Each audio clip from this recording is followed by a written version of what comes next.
9:30 p.m., a lead plane pilot spotted a small escaped picnic fire on the Chewik River, about 30 miles north of Winthrop, Washington. The fire was burning in the flat bottom of a steep canyon that was heavily vegetated with spruce, alder, aspen, fir, and pine trees, some live and some dead. This fire would later be named the 30-Mile Fire.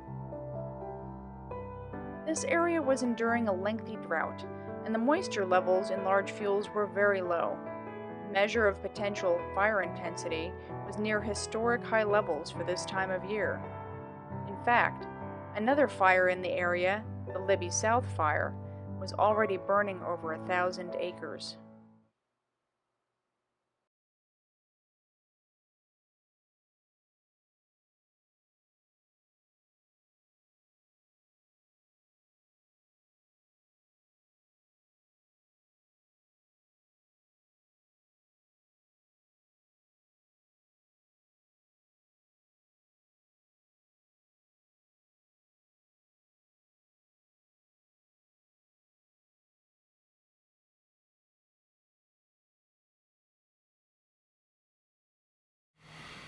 It involved setting up a local engine. They went up and checked the fire. They found the fire. It was bigger than they thought it would be. So then they requested more assistance. A support vehicle was sent up with hose and pumps. About the same time that the Entiat hotshots were dispatched out of the Libby South Fire Camp. And they debriefed with the local district resources that were there. Those district resources explained what they could see, that there's spots across the river that they had not gone across the river, but they had gone up on the hill to look across to try and see what they had. So they had fire on one side between the river and the road, what became known as the west side. And then on the east side of the river, there were several spot fires. In looking at the situation, the Marshall Brown, the Entiat IHC superintendent, made the decision to send the local resources home, and that he would then work his crew to secure the west side of the river. Between the river and the road, they would secure that part of the fire and then work on the spot fires across on the east side. We would probably been in bed or dead in our bags maybe half an hour when a vehicle drove up, had a discussion with Marshall, and I knew that something was about to change. And sure enough, we need to get the crew up. There was a different fire that we were going to respond to rather than this big fire that was going on in Libby Creek. So we were actually pretty pleased by that because, incident management team and big show that was going on in Libby, having done plenty of that. It wasn't really, this sounded like a better deal working for the district rather than an IMT. We're going to go on this new initial attack up the Chewik. So I'd been up there before. I knew it was good country, cool place to go. But it was towards midnight, so we were, I would say, getting tired. We had been up at 6 a.m. the night, or that day, 6 a.m. after a couple of easy mop-up shifts. We weren't overly fatigued, but starting to feel like, as you get longer into that day, you get tired, but it wasn't an inordinately amount. I mean, we didn't have a 2-to-1 at that time, and we'd had pretty easy shifts. We were just refurbing and driving. It wasn't too big of a deal. We were concerned about the drivers and all those kind of things, people getting tired, and we knew that we'd have to factor that into our decision making at night shifts and lack of orientation and all the things that happen with night. That said, we got up there, a lot of smoke. Inversion had set in for the evening. It's pretty heavy, dense smoke, hard to see. But there was definitely, you could see where we needed to operate, at least in the short term. Close to us, there was the fire along the road with a big snag. Across the river, you could see another fire. And we had an interesting transition with the local forces who had initially attacked the fire. They had gotten out there, assessed the situation, and I didn't actually get involved with that briefing between Marshall and the initial attack resources. This particular time, rather than engage, which normally I would, I decided to talk with the crew and try to get things ready because I knew they were going to be tired and we needed to kind of get ourselves in the right mindset. So I let Marshall deal with that part exclusively. And when he came back, he said, well, we're going to let these guys go. And so they're ready for the next day. And we've got a little bit of fire here, a little over there, and another. They think they saw something out in the distance. So we knew there was more fire out there perhaps, but it looked pretty straightforward. A big snag was the biggest concern. At nighttime, you're not going to be able to see anything, just follow that snag. So moving forward, it was a pretty confusing period. Again, country not seen in day and light, all those kind of things come out. It was really smoky, fairly tall riparian area, grass and shrub component. At one point as I was trying to scout the edge of the fire, in one of the spots anyway, almost fell into the river because all you could see was the smoke and the headlamp right in front of you, which, whoa, you'd almost, so it was pretty confusing. Had to wade the river.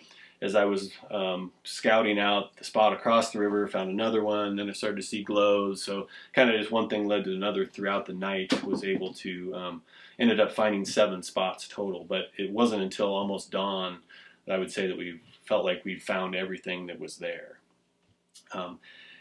At some point right before dawn, we took a little break, probably for a half hour to an hour, let people change their socks because everybody waded across the river, forded the river. And we worked really hard. I was really tired. I remember we took a break in the Crummies once, and I was really wet, really cold, really exhausted, and didn't want to go back to work. And I'd say that's not usually like me. I think we were truly tired.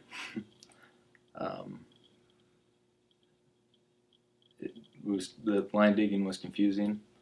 It seemed like, at least it was to me, it seemed spotty. It seemed really wet. We had to wade across the river at points where it seemed like things were burning in the wet duff, and it didn't seem like a blow up scenario at 1 o'clock in the morning in the swamp. Is what it seemed like. At some point there, we had identified a crossing log, which made it such we wouldn't have to wade back across the river. Tactically had some people start to prepare that and figure out access and egress and all the things, and it kind of developed somewhat of a plan to try to address the remaining spots. Somewhere around 9 o'clock or so, you could just tell the crew was starting to tire out, so we decided it was time to set down and slow down a little bit because we knew there were other forces coming, other people were going to fill in behind us. There were some communication issues with the repeaters, a few other complicating factors with, I think one of the issues was communication between us and the local forces for whatever reason. The pickup that led us out there actually had pumps and hose in it.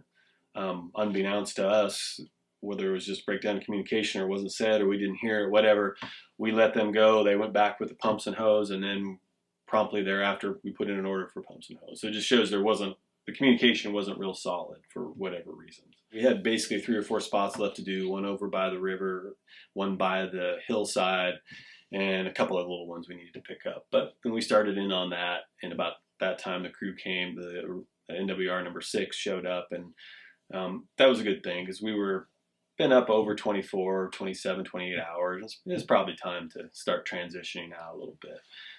Call that good. So with that in mind, Marshall went back to tie-in with the incoming crew. At that time, also the FMO, Pete Soderquist, and the Forest Fire Staff, Elton Thomas, showed up. And so, I don't remember feeling super surprised that they were there, but in retrospect, it's interesting that we'd have that much leadership on this small a fire with a big fire going. But it just shows that, they considered this to be a pretty important operation. Well, it was decided as I worked my way out that I would give Campen and Pete Campen and El Reese Daniels a tour of the spots on the other side of the river. So I walked them through what I had seen that night before, because I was the only one that probably been to all 7 spots at that time, and showed them what I had seen. At some point in there, I made a map with some software I had from my GPS to hand them that map, which ended up in the report, and tried to give them as best orientation as possible. some of the human factor part of that was interesting is, El Reese really didn't say much during that interaction. And so I knew El Reese, but I hadn't met Campen before Pete. And as we went through all that, he had a lot of good questions. He was certainly engaged, and I did not know he was a trainee. I assumed he was the crew boss because it was not introduced to me as anything other than he was taking charge. Gave them the tour. Marshall got involved in some of the debriefing part, got the crew loaded up, and 9 or 10 o'clock in the morning, the plan was for us to go bed down for the rest of the day. I felt I was really experienced at the time of the fire, and I've since, through experience, realized that I really wasn't very experienced, and that was a perception I had of myself. One of the key points for me going into the fire and into the decision-making process, my frame of mind, I was 30. I had just gotten a permanent position with the Forest Service. I was on my final crew boss trainee assignment. I really wanted to make a positive impression. I wanted to prove that I was ready to be a leader in the Forest Service and to lead a crew and to make key decisions. And that kind of plays throughout the day.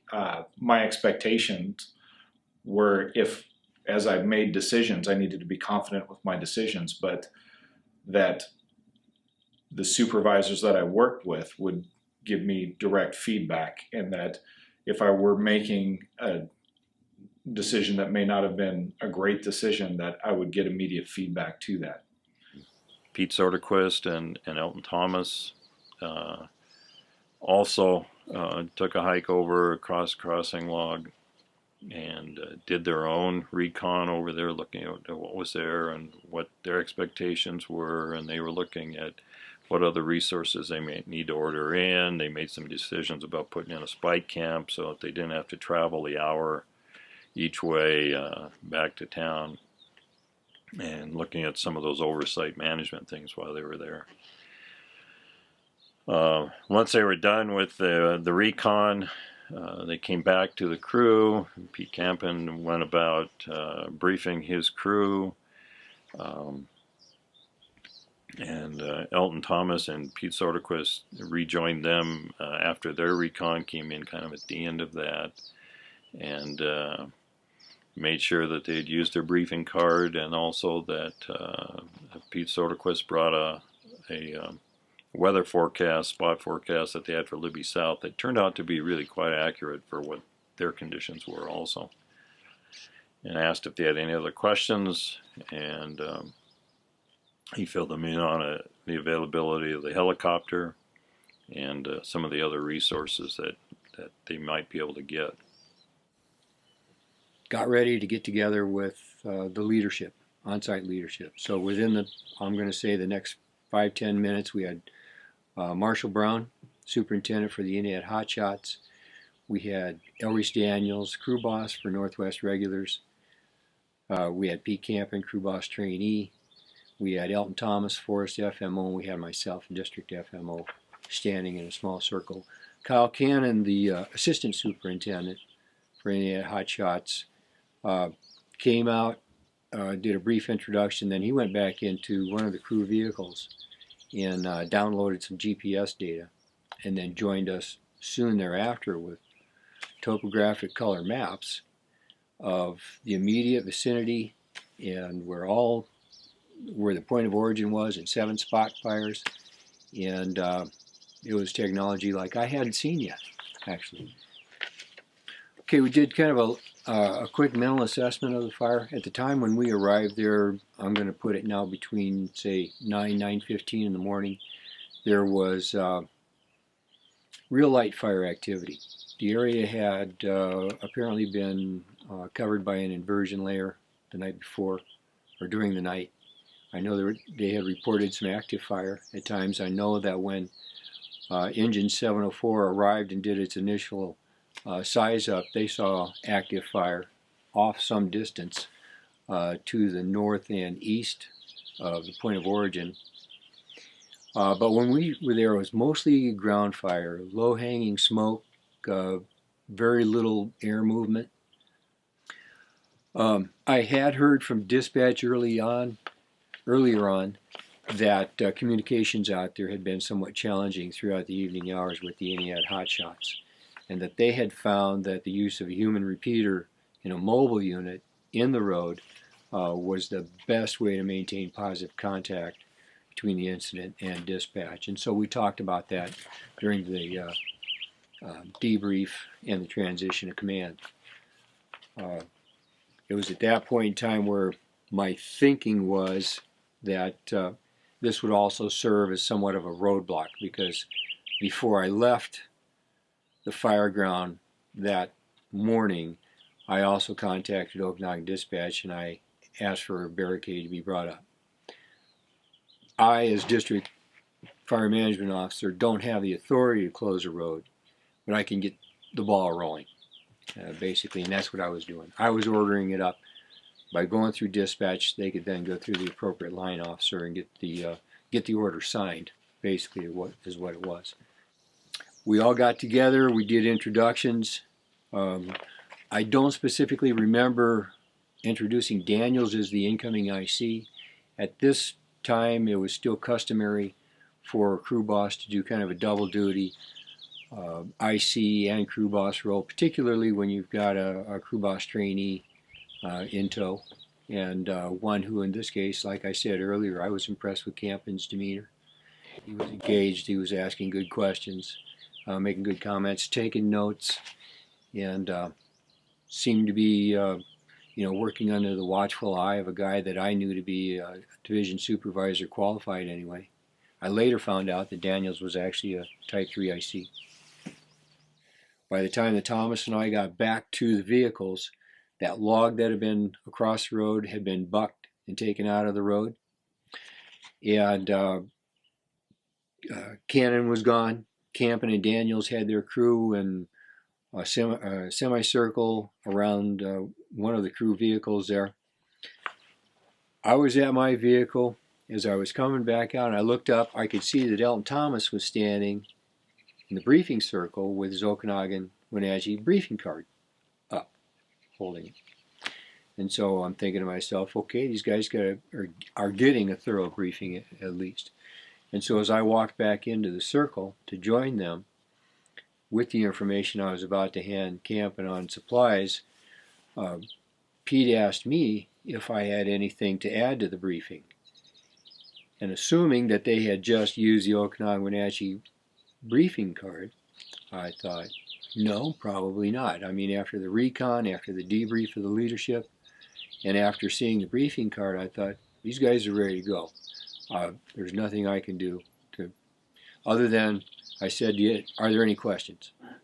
So things progressed from there kind of on a normal basis. I mean, it was my third year, so I guess what's normal at that point in time. A lot of the people were new, brand new, either their first or second fire at most. And that year was kind of a shifting year. We combined forest as well. The Okanagan Wenatchee, I think it was that year, or the year before, but it was new. That was kind of a new thing. And so there's some new, operating guidelines and new faces and all these different things. And, we didn't know anybody from Leavenworth for the most part. I'd met a couple people. Tom and I had been to New Mexico and Taylor, and so we had some working relationships. But for the most part, that kind of first number of hours working with different people, getting to know different people, and you've been there, so you understand that. So that we got a thorough briefing. I remember Pete used that newly given out card of the Okanagan Wenatchee briefing card that had a million things on it, and so he wanted to make sure, especially because Pete and the forest supervisor, I think it was the forest super, was there to use that card. This is it. We're going to do it. So we got a very thorough briefing, and we worked on fixing up the hand line Eniat put in, went across the river, and ended up having to start putting in line. It wasn't, I guess what a lot of us were under the understanding that it was more in a mop-up phase, but I mean, it wasn't a mop-up phase when there's not even line put in. It was not knocking any. It was just dark when they were working, and when daylight came, more stuff popped up, and So as the day progressed, we just kind of started realizing more and more that this was going to be something a little more than what we can handle. It was just a lot hotter. The brush was really thick. The line was really hard to dig as far as having a bunch of roots and whatnot in it with brand new people smacking hoses, breaking those pumps going down. It was kind of a circus for a while. And it's, second fire of the year or first for some people, their first gig. It's to be expected. So that was kind of the way things were going throughout the day. Morale was good. I mean, I don't think anybody, as far as I know, had too many qualms with things. The one confusing part for myself for a while was who was, overhead. I guess Pete was the trainee for crew boss.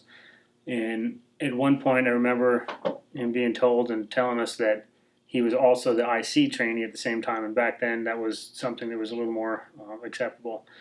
And so that was one, I guess, first kind of heads up for me was, who am I working for ultimately? But like I said, it was my third year. How much of a heads up was that? I can look back and say that now. But anyways, it was something that struck me. So throughout the day, it was hot. We were taking a lot of breaks, having to, fix hoses, fix all that stuff, and just never able to catch up. And at one point, I remember Tom Craven and myself walking ahead. And like I said, I was a squad boss back at the district, but I was newer as that in that position. So I was gleaming on to him and learning a lot of stuff from him. And so he took me out ahead of the fire, and we walked out to this aspen grove. And I remember the smoke clearing, and looking up the hill on the east side of the river and just seeing fire over there now. And we're like, oh man, that's it. That's the final straw, So Once they engaged, Elton Thomas and Pete Soderquist headed out. They had meetings to go to down at the high school for the Libby South fire, and Northwest Regulars started. They checked the lines that had been put in on the west side of the river. They all looked good, secure, so they started moving into a line building on the east side on the spot fires. They put in a hose lay. They had troubles keeping a pump running. They were breaking hose. They were breaking tools. They had one problem after another with equipment as they engaged. By the time they got engaged and put their lookout up, there was a talus slope there that they put Donica up on as their lookout. Once they got up there, and she took a weather, they were already, their temperature was in the high 80s to low 90s, and their humidities were down to 9 and 10%. So they were already really dry by shortly after 12 o'clock. Fire activity was picking up. They were getting flames now. They started getting occasional torching. They were starting to get spotting. And so it was all they could do to keep up with that. And they're trying to build fire line in riparian areas with lots of roots and difficult digging. And the Entiat hotshots had said that too. It was tough digging, just because of the nature of the roots and the plants in those riparian areas. So that was difficult. And looking back, they were requesting more help. They were asking for more resources. They were having troubles keeping up with the fire as it came to life and started to spot. And it was not moving quickly. There was no rapid fire spread going on, but it was persistent. And it boiled down to them just not having enough resources to deal with the amount of fire that they had. As they would work to contain one spot, another one would start showing up. The crew was getting exhausted because it had been such tough digging. They had abandoned their hose lay because it was not being effective, so they said, let's at least get the line secured. I remember cutting, and I remember the flame lengths being 4 to 5 feet, and getting real hot, so I knew the fire was actually, is picking up, and definitely working for the money then. And so as we continued to work, and the fire behavior started picking up more, we had ordered a Mark III pump, so the pump finally arrived, and I was tapped to help set up the pump and run the pump, and we were having lots of troubles running the pump. For whatever reasons, the pressure was wrong. We kept blowing hose, and so we kept having to go back and fix the problems with the pump. So at that point, water was pretty critical, and we weren't getting it because we're having so much trouble with the pump. And after a while, I was tapped to go down and wake up the Indiana hotshots that were a few miles down the road sleeping, because they've been working the fire all through the night, and so they're down there sleeping. And at this point, we knew we needed help with just the 20 of us. It was a little more than what we could handle as far as getting ahead of the fire, getting lined around it. And so Pete Campen, crew boss trainee at the time, tapped me to go wake up the hotshots and tell them we need their help. And so I drove down the road and found where they're camping, and pulled down into the campsite, and everybody's in their skivvies. It was a hot day. It was midday when I went down there, and I was tiptoeing around. Everybody was asleep, and finally found Marshall Brown, the superintendent. He was under one of the trucks, and woke him up, and I felt really bad doing this, obviously, because they were exhausted. But I woke him up and said, "Hey, Marshall, we're going to need your help up there. It's fire's taking off on us, and it's a little more than we can handle." So he said, "Okay, all right, I'm going to give the crew a few more minutes to sleep, and we'll tie in with you." So I said, "Okay," jumped in the truck, headed back up to tie in with the crew. And at this point, I grabbed the saw again and started. At some point, we went from direct line to indirect line. And so by the time I got back from waking up the hotshots, we're going indirect. And I remember going up ahead of the crew quite a ways and cutting line, and the diggers were still way behind us. And I noticed as I was cutting, I was seeing all these little spot fires, amongst the aspen stand where I was cutting at the time, and I was like, "Oh, that's interesting. This fire's getting a little more active than I thought it would." And about that point, can't recall exactly who made the call, either El Reese or Pete Campen, but they made the call to pull back to the lunch site where we're having lunch, and a couple hours beforehand. So I remember pulling out, and I was up ahead of everybody, and I remember walking back along the line that we had just cut back to the lunch spot, and all these spot fires, probably about 30 of them all around me, and I thought maybe I could just stomp out a few of them just so I could do something at least, and instead of just walking away from it. So stomped out a few spot fires as I was walking away, and went across a log, across the river to our lunch spot. We were directed to have a bite to eat and refurb our tools. And I think we finally, after we got some lunches and did a few things, I found a spot. It was probably 11-ish, and it was hot. And I remember I didn't sleep at all because it was just too hot. Even in the shade, it wasn't a place where I was going to find them. I just couldn't. I sat by the river for a while and tried to cool off. And anyway, the point being that it wasn't good sleep. We didn't really get much sleep. And I was back in my bag, kind of laying in the shade again, trying to get some sleep, when another vehicle rolls up, which again indicated something was about to change. And sure enough, it was one of the crew members from NWR number 6, and they needed help. And so, I walked over there and talked to Marshall a little bit, and we kind of made the decision that we were going to spend a little more time here, letting the crew get a little more rest if we could before we went to help, not knowing what their situation was. And I definitely remember thinking, oh, come on, right? Really? There's nothing up there, right? Nothing. You need help? Seriously?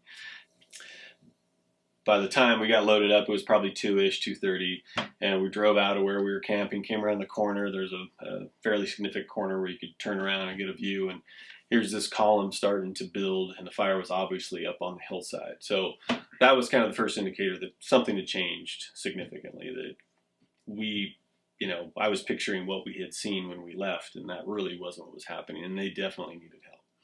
So we get over there, parked where we had been, walked up to where everybody was at, lunch spot, and well, they weren't there yet, but we walked across the log. Later it became a lunch spot, but we walked across the log to find out what was going on. The crew was still in the vehicles, and started scouting out what we had going. And there definitely things had changed. Fire behavior was real active. That mixed conifer, 80, 90-year-old mixed conifer was, spotting, building, torching, spotting, probably every 10 or 15 minutes. And each torching event was definitely causing more and more spots as you could see them building around you and then building in intensity. Some point in there, saw a squad go by us, go back across the log with Tom Craven, and I knew him. He kind of gave a little nod, and he went across the log. At some point in there, Pete Campen came up to me. Marshall and I were standing out there kind of watching the fire behavior. We got a squad leader on the log. Pete Camp came up to me and said, well, there's nothing we can do here. It's kind of beyond us. You guys got it. And I remember saying, there's nothing really to get here. There's spots everywhere. There's no place to anchor. I didn't say that last part, but that's what I was thinking was, things were definitely changed significantly, and there were no opportunities here really that I could see. Spots everywhere, really. I mean, hundreds, I would say. They hung in there very persistently, trying to contain these spots and to get it secured right up till the time it made that run. And they had called back the Antioch Hotshots. They came back up and looked at the situation just as the Northwest Regulars made the decision that we need to get pull back and withdraw and get back to the lunch spot, what became the lunch spot, across the crossing log. And they felt that was a safe area to be as this fire moved up the slope away from them. There was an air attack out there. Gabe Hasso, who also had been in his career previously the superintendent of the Antioch Hotshots, well known on the district. He was also worked on the district that Al Reese worked on. So there was he was well known, well respected in his abilities, and now he's overhead flying air attack. They tried to get some retardant in, it was ineffective. And they just couldn't get down into the canyon far enough with it to do them any good. They were able to engage eventually with the helicopter, but that was really too little water, too late. And really, at any time, I'm not sure that the little bit of water that you can get out of the bucket of that particular helicopter that it would have been enough to do them a lot of good. Because the fuels were so dry, and the fire behavior they were seeing in that riparian area was more than they had anticipated. So they ended up withdrawing. Kyle Cannon and Marshall Brown went over and looked, and they agreed, yeah, there's really nothing that can be done here. This fire is taking off. It's just time to pull back.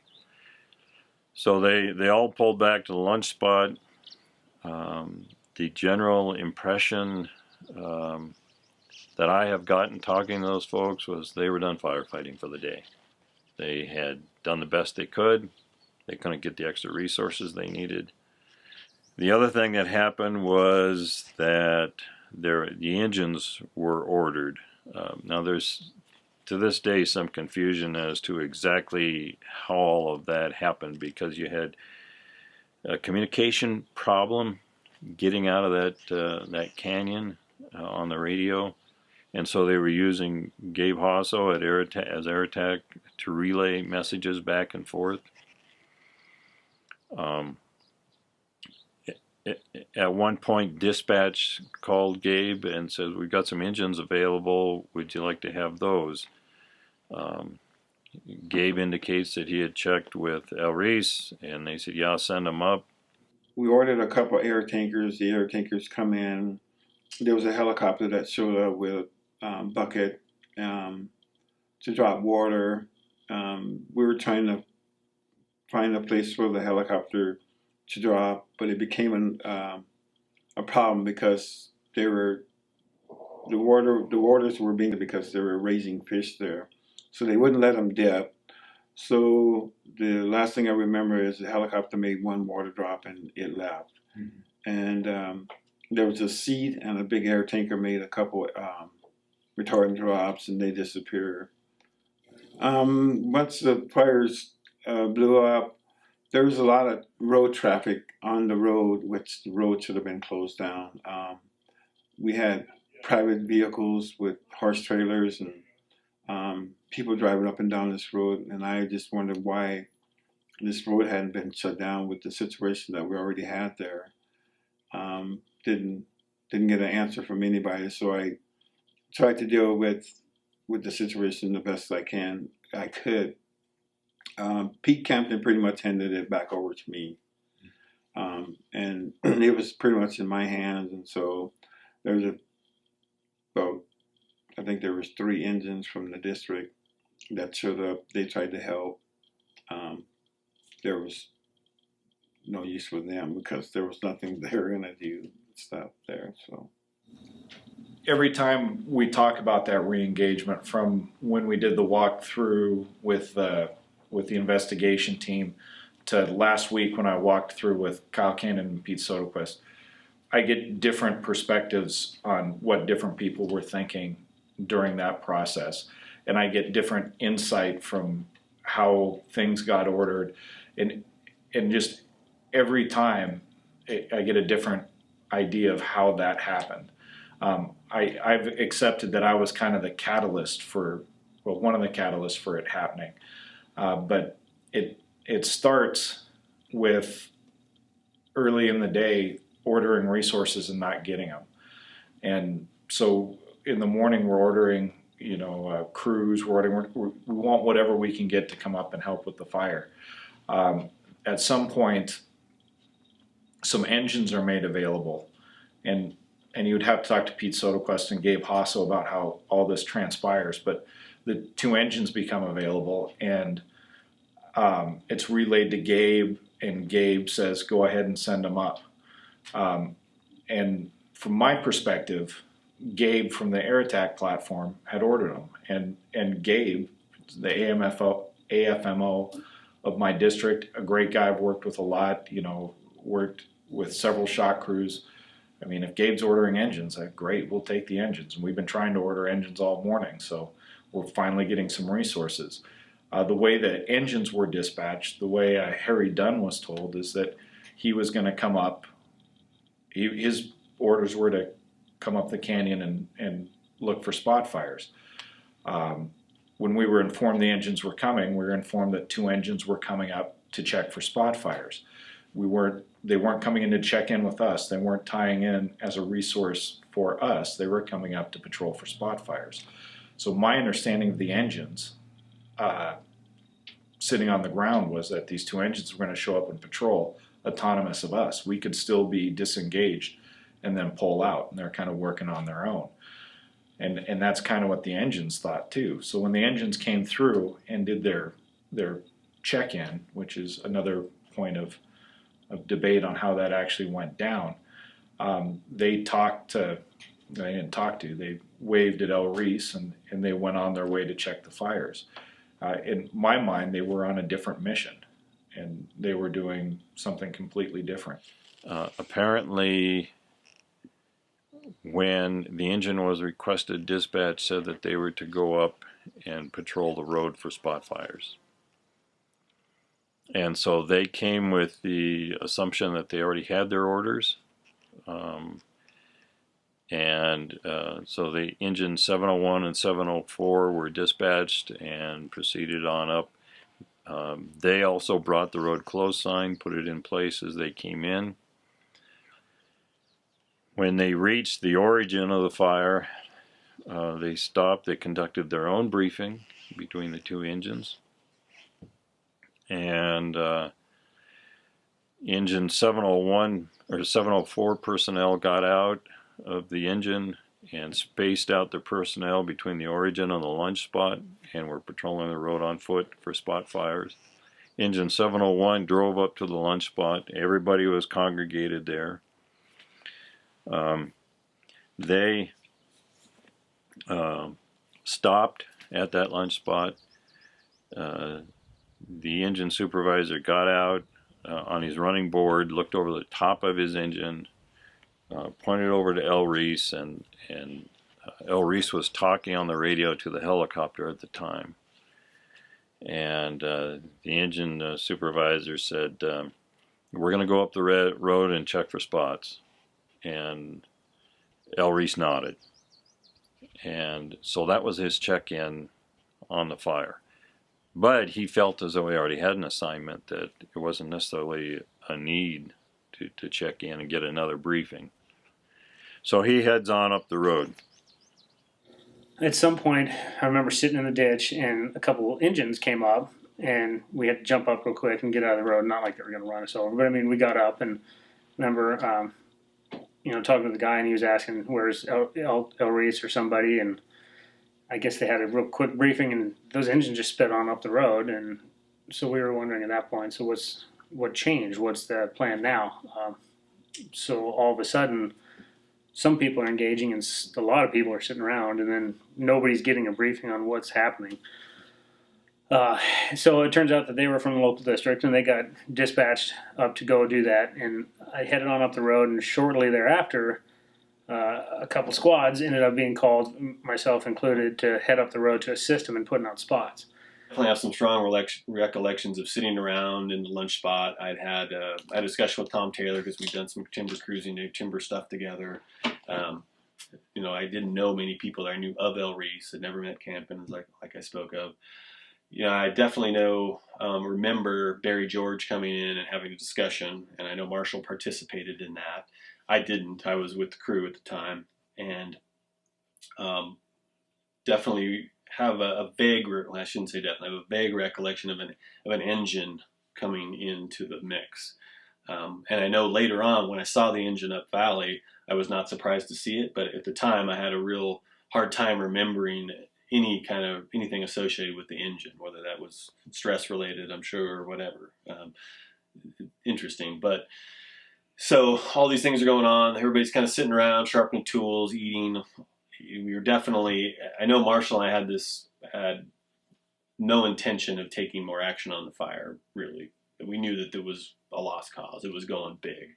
The pictures show, and I definitely remember seeing a really large, well-developed column moving its way up that slope, well beyond the capabilities of the force we had there. And even then, with 10 more crews taking action in that kind of fire behavior on that kind of ground is not something we're going to do. So, and then you've got Barry George up there that, he stops and talks to us and says, "Hey, it would be great to keep the fire, on this side of the road." And I think everybody understood that as a suggestion, and that'd be nice to do.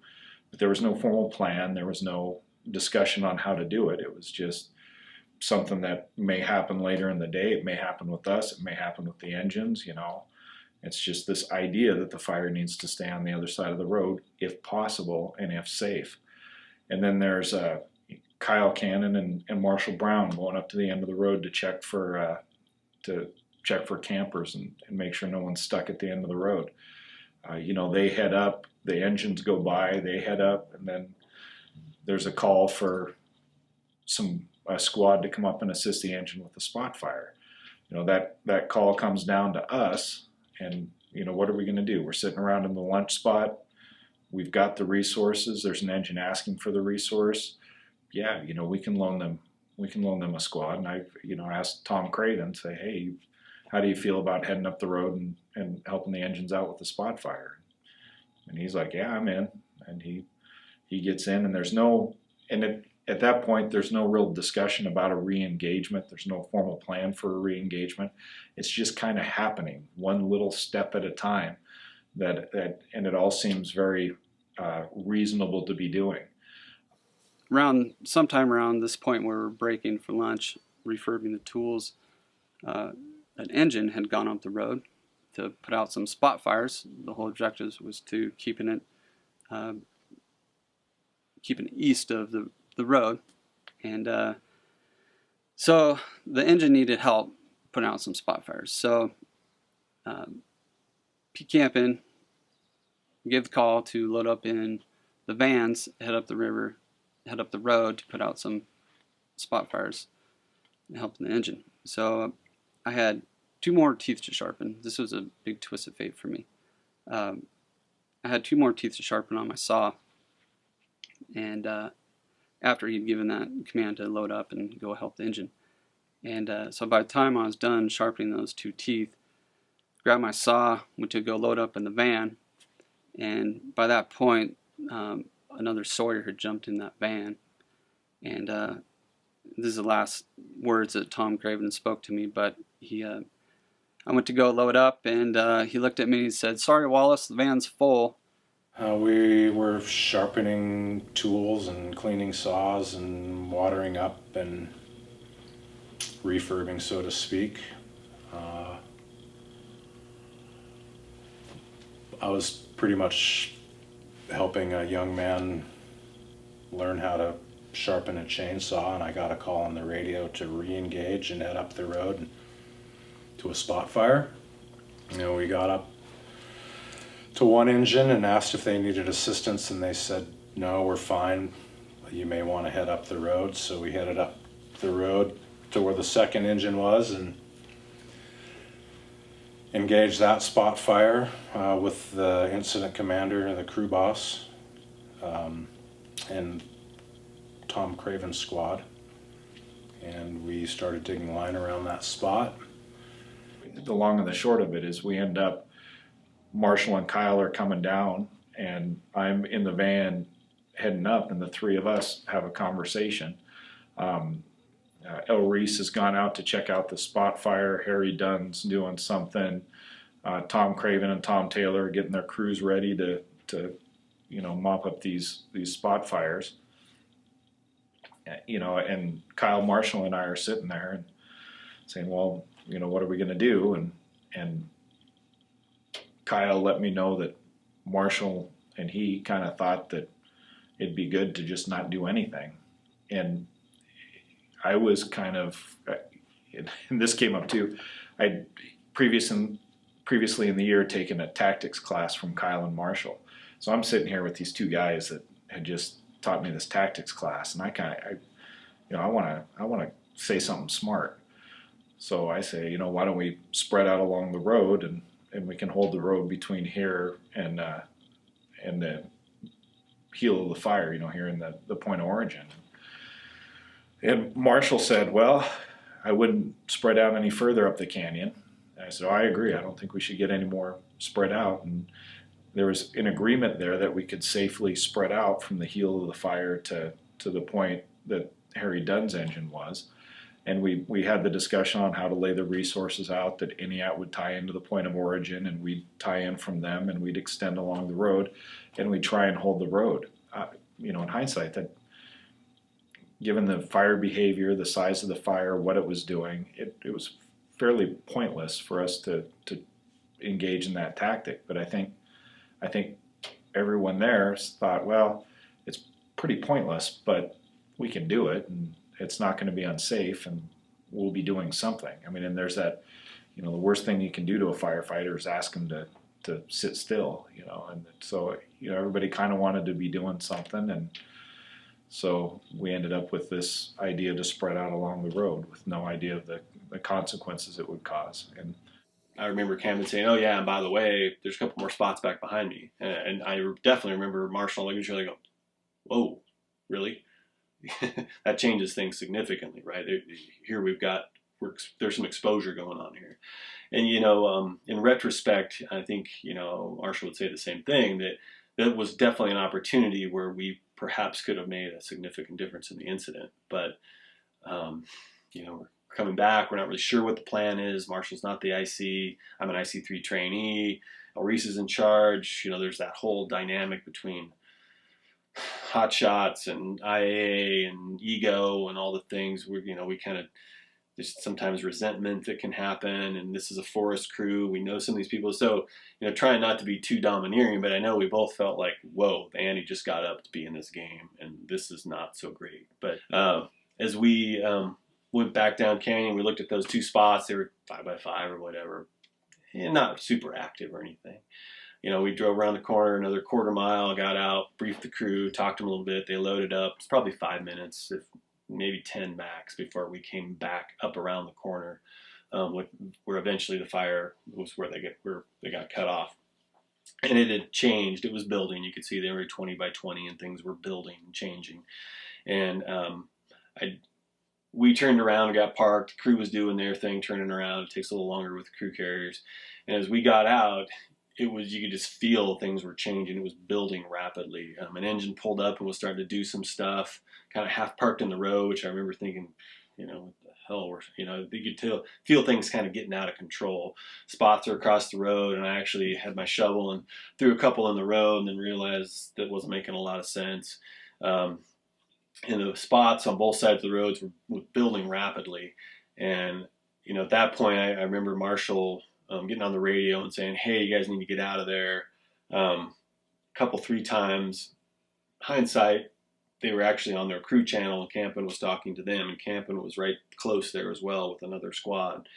And I do remember, at some point there, right as it all kind of transitioned into a crown fire, those Campen's van coming out and then the engine coming out. I think there's some photos of that they're moving away as we're loading up. But, the transition was pretty quick. From we show up, it's 20 by 20, it's building. Within a minute or 2, it was transitioning fully into a crown fire. And I literally was on the radio as I'm doing things, picking a few spots, going, yeah, why don't you guys go ahead and get geared up and hold up. It's like taking off, going over. Harry Dunn describes to me what he saw. Now, Harry and I had worked together on the district in prescribed burns for years, and so I clearly understood what he was describing. He said as they stood there getting ready to engage on that last spot, the river is about a stone's throw. It's very close to that particular location on the road. And just across the river, there was a little flat area, and there was a stand of timber there, and it was engulfed in crown fire.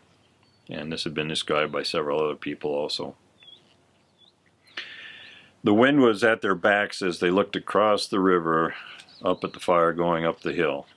And he says, we in the report were accused of being at the head of the fire. We really felt at that time like we were at the rear of the fire because the wind was at our back. It was burning away from us going up the slope. Up the east side. Okay. Yeah. And he said, so we were just about to engage. We were watching this fire go up the hill. The wind was at our backs, and then we had a column collapse. And that's how you described it. Well, to me, that meant when we burned clear cuts, we would develop a convection column to draw the heat in from both sides. And we would call it a column collapse when the heat went out of the unit and the convection column would essentially stop as the surrounding air would try and return to its ambient conditions prior to us developing that convection column. And it's always a difficult time because you get air pushing out on all sides of the fire for a period of time until it reaches that previous condition. And so he said when that happened, the wind direction changed and the smoke column from that crown fire across the river came over the top of us. And it deposited an ember shower.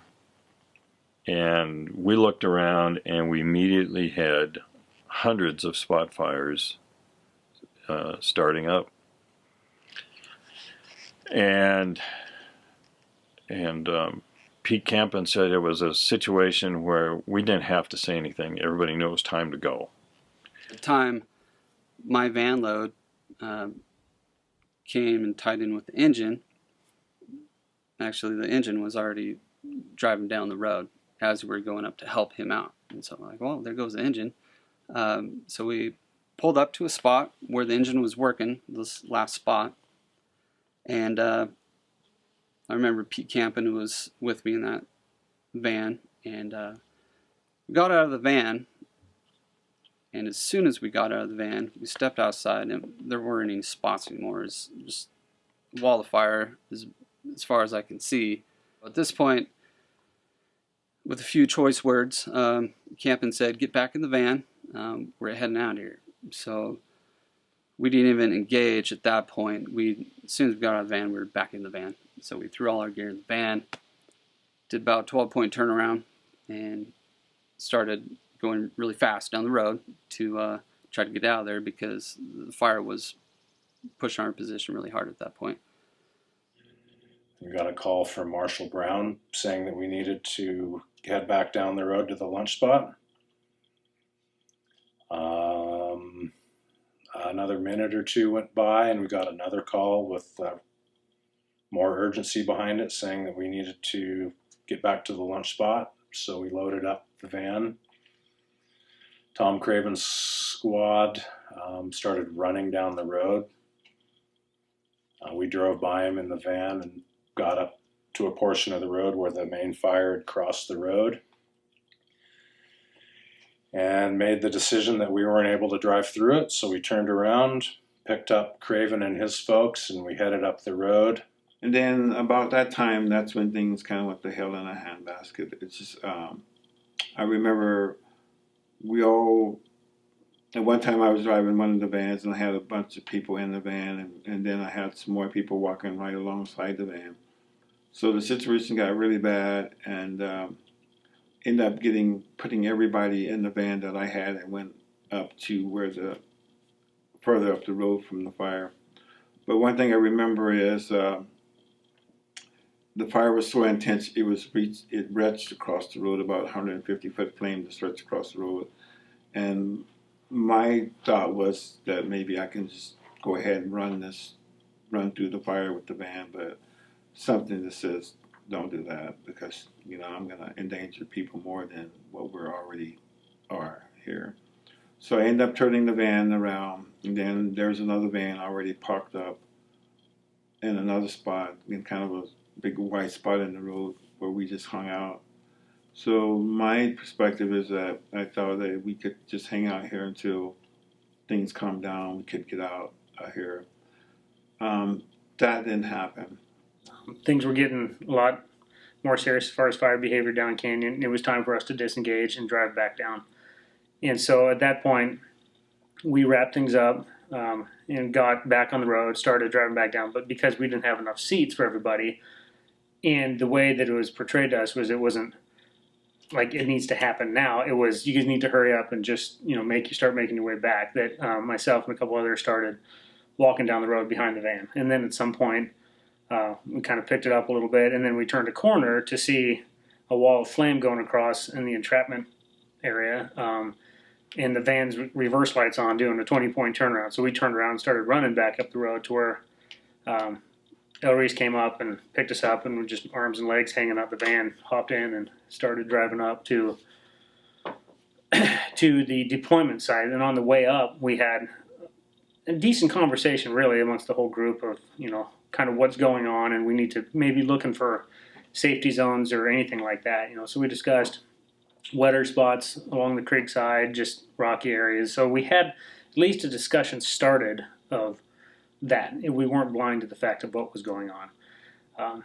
So we proceeded up the road to the actual deployment site, and then I think it was kind of a unanimous that this was going to be it, between the rocks, the bend in the river, kind of an open spot in the timber and the brush. So that's where we stopped. AirTech identified a spot that looked viable for them to wait it out. And so initially I thought, they weren't in any harm's way. They had a safety zone, and they were about a mile and a half away from the fire at that point. So for me, there was no sense of impending doom or any sense of real urgency, other than that they couldn't make it down the road. And I did not know that it was a dead-end road.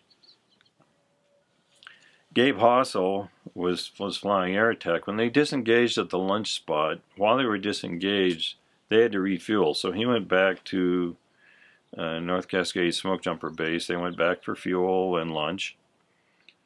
He came back and was surprised to hear that now people were becoming entrapped because he had no idea they were re-engaged.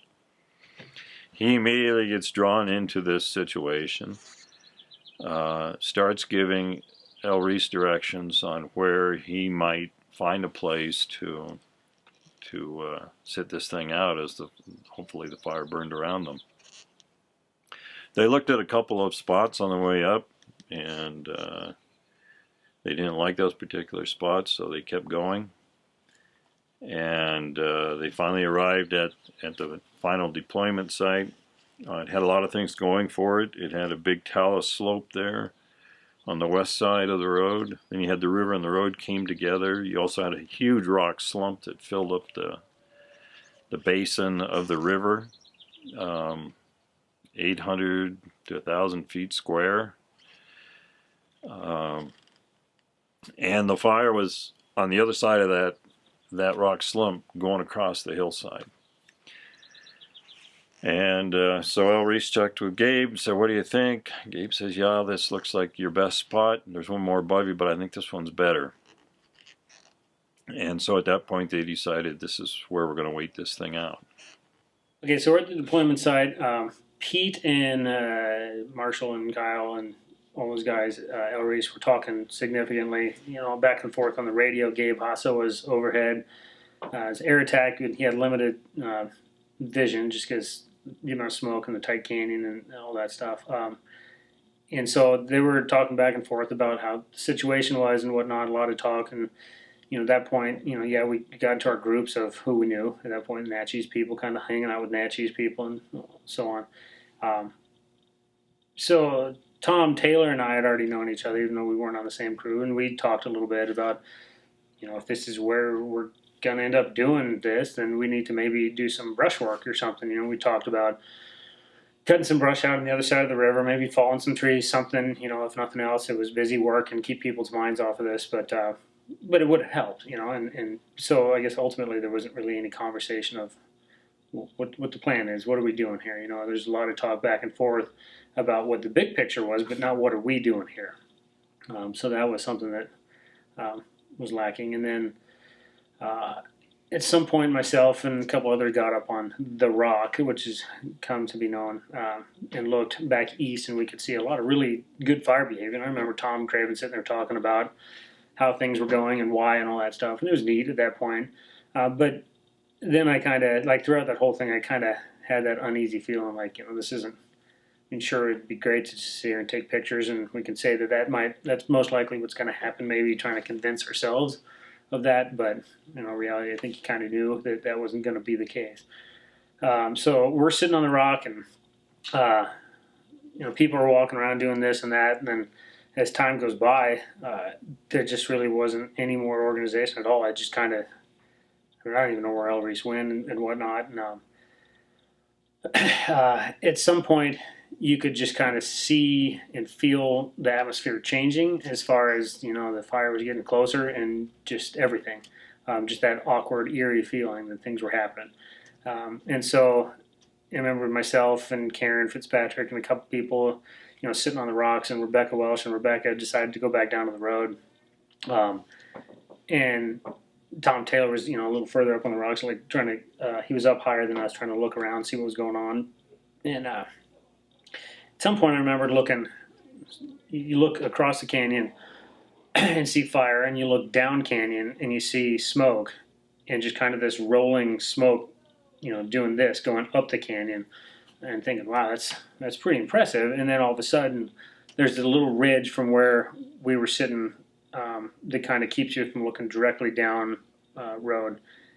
And all of a sudden, fires are now on this side of that ridge, and that's really when it got real. Was, oh well, now it's on this side of the road too. I mean, the last thing we knew, all we knew was it was over there. So now we got a problem. Now it's on this side, and it's just spotting into everything that's available as far as fuels to consume. And so now, as far as fire behavior, you're looking at two fires. You've got the main one that the crew is standing in awe, taking pictures of and watching as it advances up the hillside. Incredible fire behavior, just blankets of fire going up the hill, and things they've never seen before. And then when you look down the canyon, and you can see it in the pictures they took, you can see the smoke from the entrapment fire. So it is now coming up at them.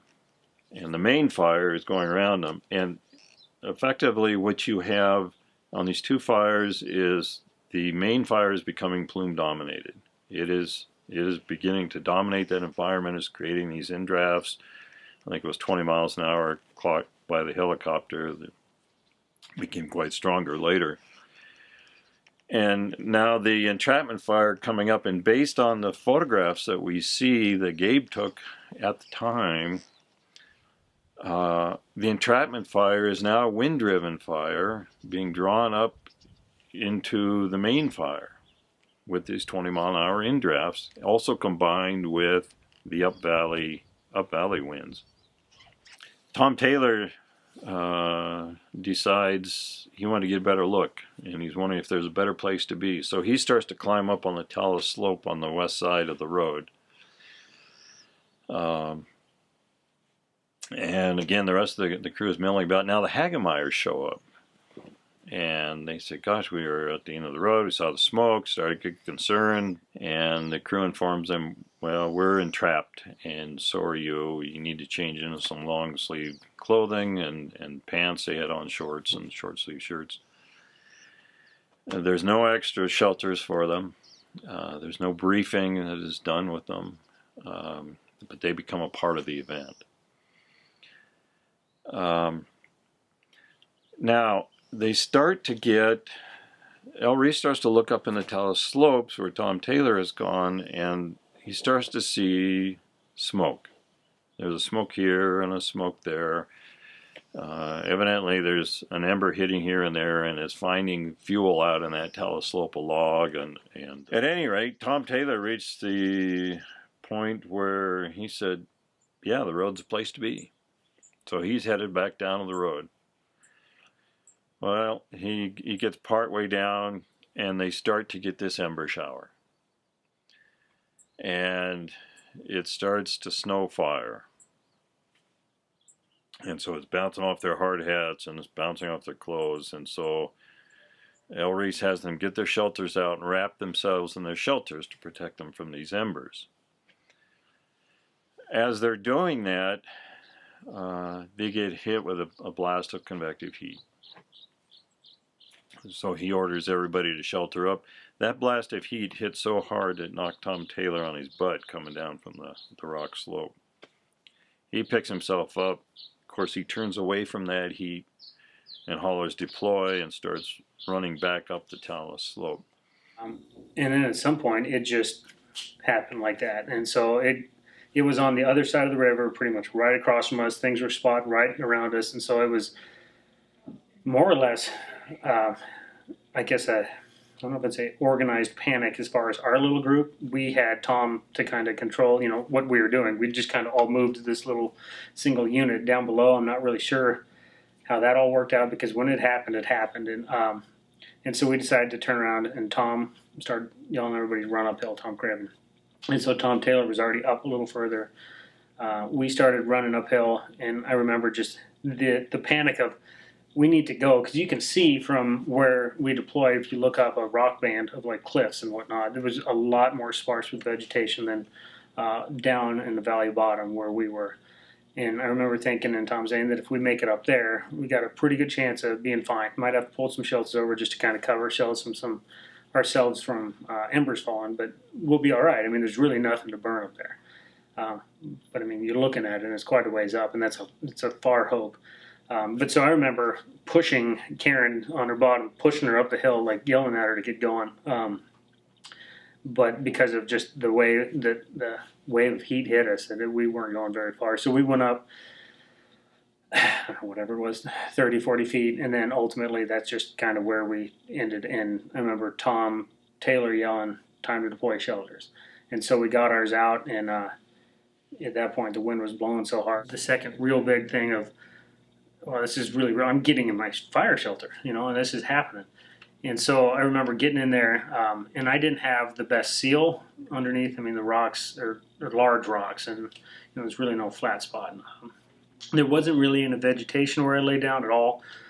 Might have been some little pieces of bark just because it's an old, area, but deck in an area that hadn't burned for a while. But I'm trying to think here. So, yeah, Jessica was the closest to me. Tom was fairly close, and I could hear them talking, and at one point I heard a scream, and it was Devin, and that was a real kicker too. Like, wow, what's happening out there, and so I remember laying there just struggling to keep my shelter down because my hands were like trying to hold things down, and my elbows too were touching the shelter, so they were burning.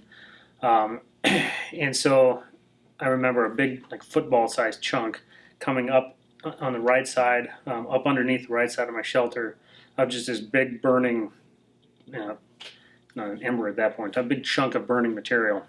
So I remember grabbing it with my right hand without a glove, and I remember lifting up my shelter and saying, "Get this shit out of here!" And I threw it, and at that point, like, I had the opportunity to lift my shelter up and look around, and I could see the other shelters and just how bad it was out there. And so then I thought to myself, well, I guess I'm in it now, and things are kind of quiet around. I don't really know what else is going on. And so I remember sitting there thinking just a million different thoughts, and thinking, like, well, they always say stay in your shelter no matter what, and they always, say all these different things, and you never get out. And so I just remember thinking, well, then I don't have gloves. I'm not in the best situation. I just saw what it's like out there, so I'm just going to stay here, take a deep breath, close my eyes, relax, and then, wait for it to go over. So I basically started doing that, and then I started realizing what I'm basically doing is just preparing myself to die. Take a deep breath and relax and close your eyes, and you're in the condition you're in. Like, this isn't working, obviously. Like, my hands are killing me. I can't hear anybody. I know what it's like outside. It's just isn't going to work out. So I decided that I was done being in the shelter, so I decided to lift it off and announced to the other guys who were there, I'm leaving. Like, this isn't working out. And I got no response. It was just that, as loud as it was in the environment, it was quiet. It was just eerie, calm, quiet. So I kind of had the idea that they weren't going to be following. And so I ran up the hill another 15 or 20 feet. I saw this big rock. It was like half the size of a Volkswagen Bug. I decided in my head that what I needed was shelter of something, and so in my head, that was the next best spot to go as a shelter. So I went up and stood on the upriver side of that. And I can, for a while there afterwards, you can still go up and see my bloody handprint sitting there. And so I was able to sit next to that and kind of recollect my thoughts and figure out what's next, what's the next move. Looking back, obviously it wasn't shelter in any way, shape, or form, but mentally. And so as long as that worked, that worked. I knew that's what I needed, was just something that was going to help me mentally figure out what was going on, what I needed to do to keep moving around. So then as soon as that really hit me, it was like, well, this isn't really shelter. It got me from point A to point B. Now I need to get out of here too. So then I ran further up the hill, up the rocks, to kind of get a vantage of what was going on, to get a big picture scenario of the road, where the van was, if the river was a good option, all this stuff. So I remember looking down and seeing the van sitting completely intact. I could see the river kind of through the smoke. And then there was this huge log that was laying perpendicular to the roadway that was just completely engulfed. And that was over to the right of me a little bit. And then where everybody else was deployed was over to the left. And if I was going to go down to the road, which I decided that's where I need to be. It's either go up further around the rocks and all the way around big rocks that you're like leaping over and over, or just say screw it and I'm going straight down in between that log. And I remember going down at some point. I think I fell because I found my glasses up in the rocks, and that my sunglasses up in the rocks in that area. I don't remember falling. But it was there up in the rocks. I remember stopping for a second, collecting my thoughts, and thinking, my mom is going to kill me, but I'll be out in a couple days and I'll be back. And then I remember holding up my hands and looking at just like these milky white hands with like cheese coming off of them. And I had a silver bracelet on that more or less melted in my wrist. And that's what the tattoo is, the same design. But it was like melted flat into my wrist. And I remember shaking it thinking, that's kind of cool, but that's really not that cool. I need to get out of here, and so that was, I guess, a snap back to reality. So I ran down the rocks, went straight to the van, completely intact. I didn't see anybody else laying around because at that point in time they had already gotten down into the river. Essentially, we had 2 plume-dominated fires burning on each side of the drainage, and that collapsed right on top of us. And the folks that were on the road, came away fine. We had 3 people in one shelter. For those of us in the rocks, the outcome wasn't very good. I got in my shelter maybe 20 seconds before those folks did. And Jason Emhoff was, the next one in his shelter, so that's just that short time frame was enough to protect our airway, whereas the other 4 weren't so fortunate. From my standpoint, I thought we could drive out the other end of the road, and it was the Hagemeyers that told me it was a dead end. So that was kind of a bummer. From my experiences, every road leads somewhere. Oh, we'll just drive out the other side. Well, that wasn't the case. When I was getting into my shelter, as fireballs are raining out of the sky, I was in denial. This is not happening to me. There is no way I'm getting in my shelter. This isn't happening. And then I'm in my shelter and I'm starting to feel the effects of a column collapse in a crown fire and hundreds of years of needle cast in the rocks starting to catch on fire underneath me. I was in denial. The people on the rocks, everybody wants to know, why did they not go down the road? They're not going to go down into the face of that convective heat that's blasting them now that knocked Tom Taylor down. It drives them up the slope. They turn and they are pulling shelters out, and as soon as they can, they deploy the shelters. So you have Tom Craven and Jason Emhoff and Devin Weaver and Jessica Johnson and Karen Fitzpatrick go up in a group, and as soon as they can, they deploy their shelters and climb in, and they're in a pretty tight group there. And then Tom Taylor is just a little bit down canyon from them, but up the slope a little bit above them, so he's got a little more separation. The rest of the people deploy on the road, and it's a fairly chaotic event, and you can see that in the diagrams afterwards, that they aren't lined up. A couple people take packs into the shelters with them,